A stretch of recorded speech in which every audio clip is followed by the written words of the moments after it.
น้องปกสปกสทุกมือทุกด้านว่าท่านเนาะเอาทักคนเลยเด็กกันไปได้ไปเลยยกจอกกันไปน้ำขันเย็นไว้เลยตั้งไว้ดีบ่เมาพี่น้องเอาเนาะทักบ่เมาก็คือบ่มวนเนาะทั้งพอรับใช้คนเพียงผ่านกันเดียวโอ้ยแต่เก่าก็บ่เคยมาเพิ่นว่าปีนี้เป็นปี2025เริ่มเข้าปี2026เนาะทั้งพอรับใช้เขาแบบการเกณฑ์มาพ่อเพื่อนของพวกของเพิ่น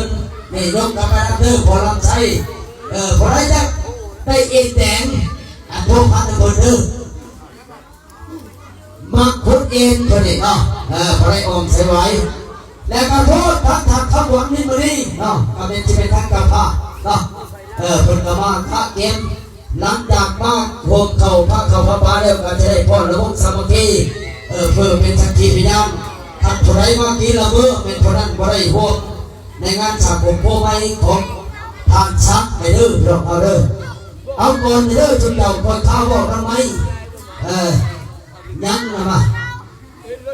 ก็ถือว่าจะไล่เพิ่นทางอารมณ์กรรมการเขาเก็บเขียนลอกกันเขาว่าเสียทางกระพาคนต้นบ่เอาทางโพ้นทางบ้านจากบ้านทุกเนาะเอาทางบ้านทุกพลังก่อนเนาะข้าพเจ้าเสียอ่านจะร้องแต่เสียทำคืออยู่โอ้ละดอกว่าทางไอ้ว่าโลโหโมเดลกันก่อน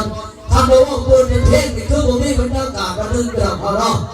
เพราะว่างานนี่ก็โอ้ยทำว่าเรื่องกับการเก็บบ้านกับธรรมดาไปเราเอาเนาะขอกันในปีไหนนี่ปีนี้จะได้แต่งได้มาแต่งแล้วกายมีความสงบเป็นที่พ่อที่เราเอาเลยได้ทั้งแขกบ้านจัดกันหมดเลยพวกเราเอาเลยเป็นต้นกระทั่งพระเขาพระหมาเขานี่นะทำนั้นทำต้นโอ้ยขณะกินข้าวเลยทำเองคือการทำเปิดไปต้นเราเอาเนาะโดนไปปุ้นเธอหนักเธอเงาเข้าไปว่าลูกชายกินข้าวแล้วก็โอ้ยผิดดาบปั๊บเกิดเราเอาเนาะท่านก็ได้กินข้าวในใจก็ให้ได้เกิดดีกันดีก็ธรรมดาโอ้ยท่านไม่จริงคำจำพ่อเลยบ่ที่จำเรา